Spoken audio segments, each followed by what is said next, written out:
In 3, 2, 1. Welcome back. You're listening to the Green Bean Podcast. I'm Adrian Green, along with co-host Maddie Cupcakes. and our guest for today, Mark Richardson. Mark Richardson. So, Marcacious. Marcacious? Yeah. Yeah, she's got all kinds of Bodacious? nicknames. Yeah, so whatever. he's also Marky Mark Cupcakes Richardson. Sorry, buddy, I had it first, and I willingly gave it up. Yeah, that's okay. And this is how, real quickly, this is how that started. I used to think it was really funny to open the mic during her show and say, "Good morning, I'm Adrian Green." And she hated that.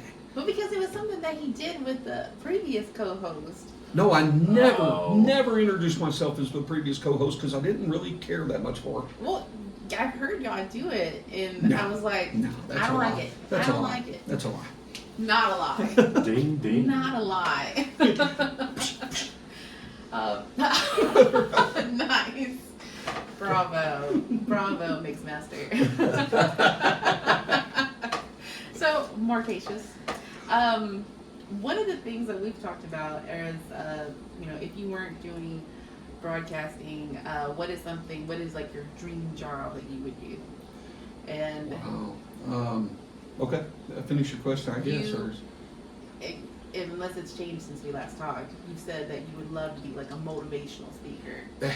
Yeah, go back to those dark days when I lost my job at Baylor, and I went and met with my guy. He's the guy that started a program called Legacy Outfitters that absolutely changed my life, completely changed my life, made me a better person. And I went and talked to him. I said, "Man, what do I do?" And he asked me the same thing Adrian said. He said, "What do you want to do?" And I said, "I would love to be a motivational speaker." And he said, "Well, why don't you do it?" And I said, "Well, I'm handicapped." He said, "What do you mean?" I said, I've never put a drug in my body. I've never been an alcoholic. I've never been arrested. I've never served time in jail. I've never run from the police. I've never done anything where I can stand up in front of a crowd and go, 'Trust me, guys, I know what it is to live the dark side. I've been where you are right now.'" And I don't. I've had such a, I guess what you'd call a clean life. So, that at that time, that's what I told him. I said, but yeah, if I were to not have a broadcast career anymore and there was a way to make that work, being a motivational speaker, nobody enjoys, as you can tell, speaking more than I do.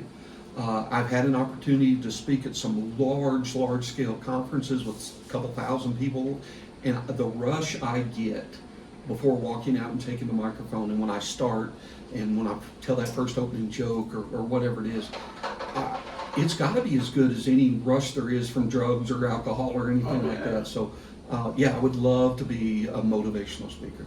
I can see you as a life coach too. Yeah. As long as that doesn't involve paperwork, because I don't do paperwork. Yeah, me either. Okay. So. Well, I feel like the story you just told us on your dark time, I mean, that's a good bottom. There's as an addict, an alcoholic, and somebody who's ran from the cops and all that stuff, all those things you just named is stuff I've done. Oh, I thought, because we try to keep that a secret about Adrian, because her role in the community is, anyhow, I'm sorry. I'm just real. Versus kind of what you were talking about in our last segment, hearing from somebody like you and then hearing my story is two different things, but there are two different crowds that can be applied to. They're not all addicts and everything. Right. So there's other people that struggle to stay afloat that are, professional minded. When I was doing AA and stuff like that and getting sober, I really looked for a sponsor that had something I wanted. Right. Somebody that was career driven, somebody that had it together, that had a family, that wasn't still working the same 7-Eleven job they were working when they first got in the program 10 years ago. That's what I wanted.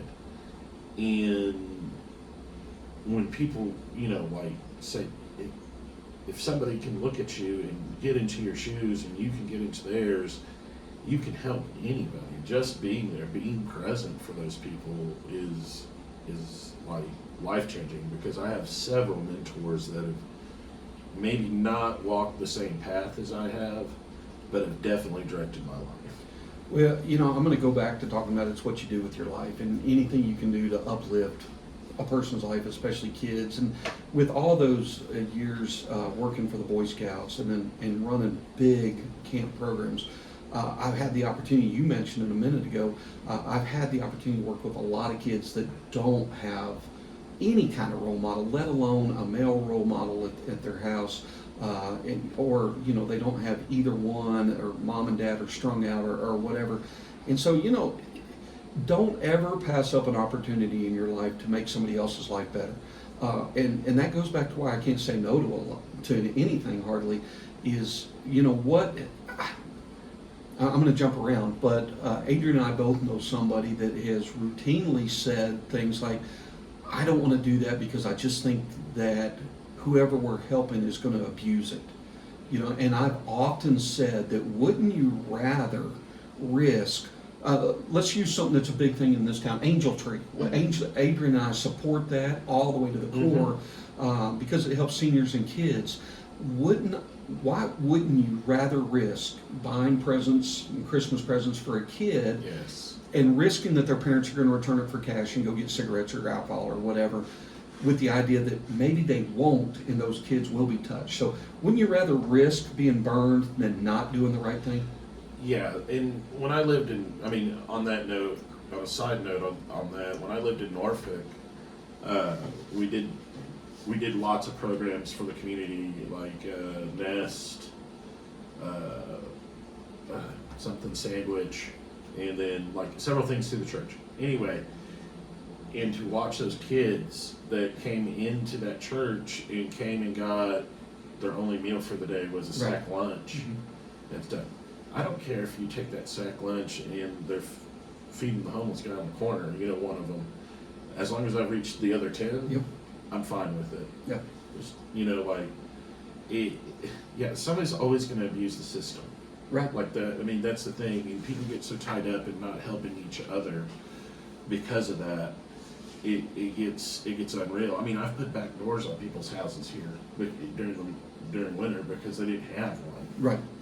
And they just had a newborn. Yep. Gone out and buy a piece of plywood to put it over. Whatever. So you are very community minded. Yes, ma'am. What would you say to someone who is thinking about, like, I think I want to get more involved in the community, but I'm just so overwhelmed when I think about it. I don't know how. What would you say to them? Oh man, I've always been this way. I sat on the EDC in a little town called Lorena. When I got here, I got involved with everything I could. First of all, nothing annoys me worse than somebody complaining about everything and not doing anything about it. So you know what? I grew up in Big Spring. I chose to come back to Big Spring because I love this community. And it eats me up when I hear somebody talking about this, that, the water. I know the water is horrible. It always has been, always will be. Deal with it. But learn about it. Don't complain about the potholes, but never show up to a city council meeting to find out what the city's doing about that. Yeah, I don't like potholes either. But you imagine what the logistics are and things like that to make a city, a community, a town, whatever, work and thrive, and to just sit back and complain, nothing eats me up worse than that.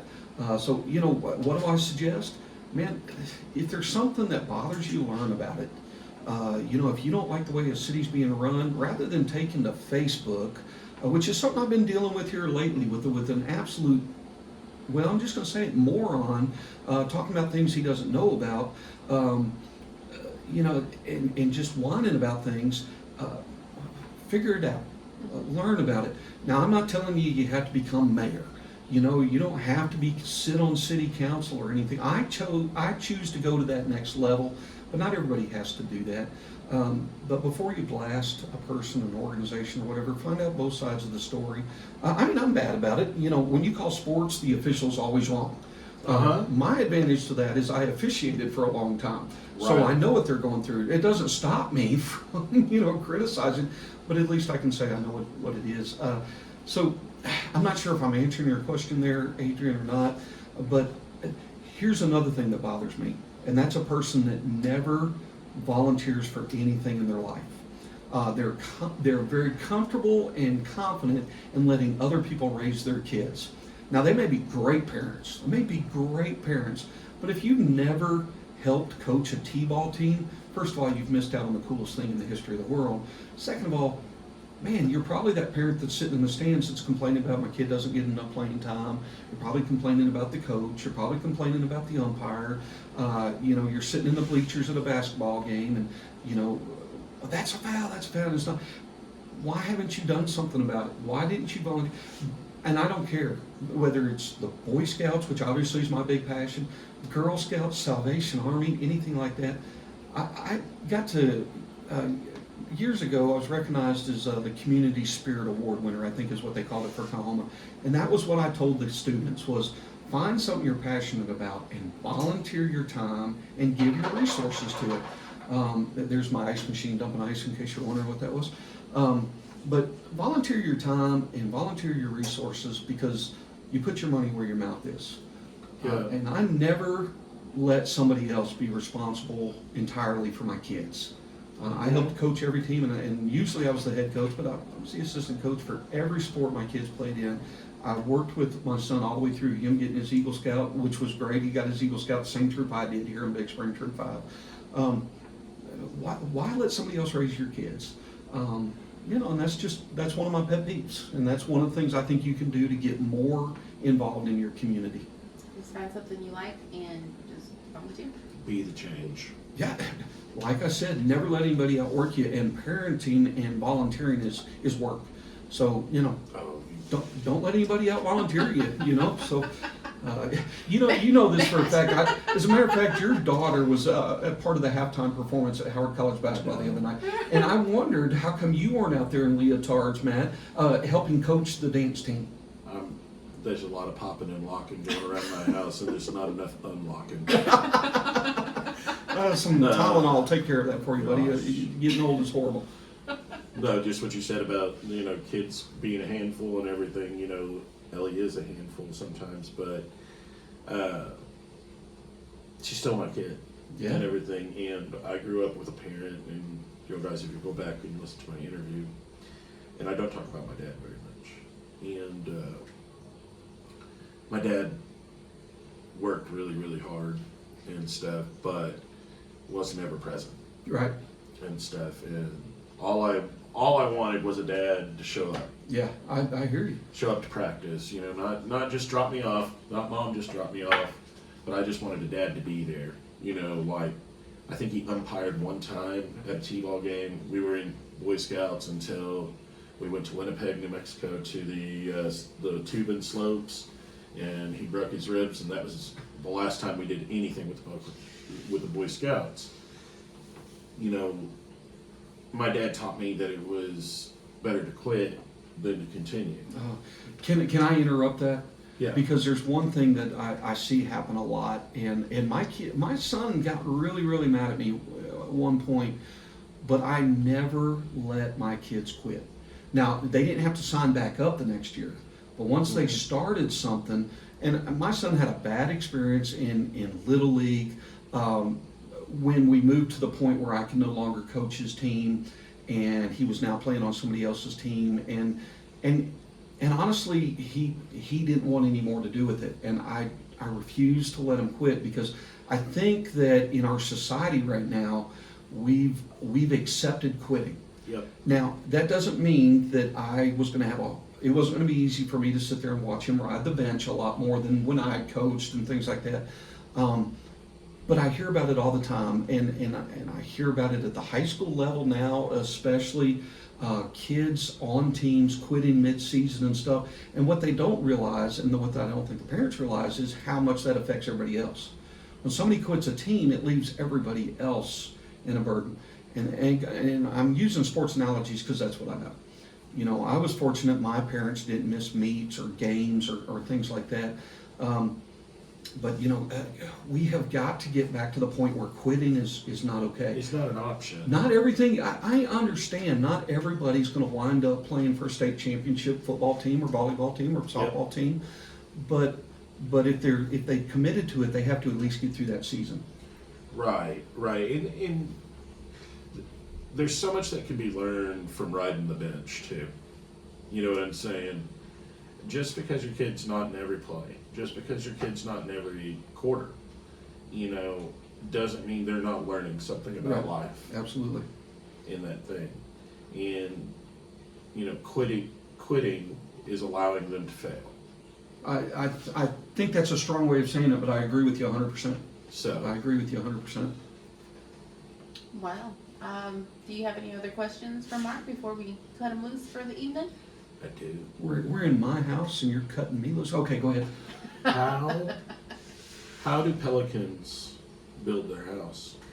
Man, I do not know. One stick at a time. No. Boom. See, this is something that irritates me about Adrian. Is she will give away the punchline on the air. And there have been times I literally have thrown staplers at her. No, I didn't, but mentally I did. So anyhow, I don't, go back to your story. So, how do penguins build their home? I do not I know. thought it was a pelican. You did say pelican, but Penguins okay. How does a penguin build a house? with igloo. Oh, nice, nice. I don't know. Earlier today, I dropped a glass bowl, and I told Daphne that I broke a bowl, and she said, "Let me grab a broom. I'll be right there." And I said, "No, there's no sense of urgency. You can walk."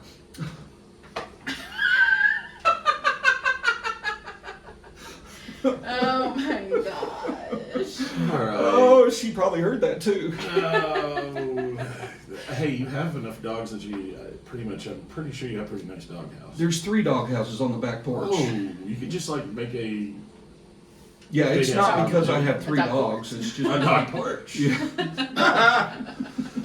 All right. Well, I think that's going to do it for us here on the Green Bean Podcast for today. Thank you for joining us, Mark. This was a fun interview. This was a blast. I hope I get to do this again. I've got tons of stories, but thank y'all so much, and thank you for what you're doing. I've had so much fun listening to your other podcast and learning.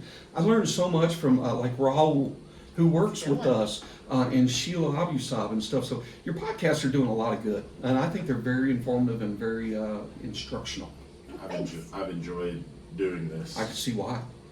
I've enjoyed it. I'm going to buy a set of equipment and start my own. You All right. You could. You could just rent this one out. Marky It's a Mark lot cheaper. Cupcake Face Richardson's podcast or something. There you go. All right. Well, thanks again for joining us for the Green Bean Podcast. We'll talk to you later.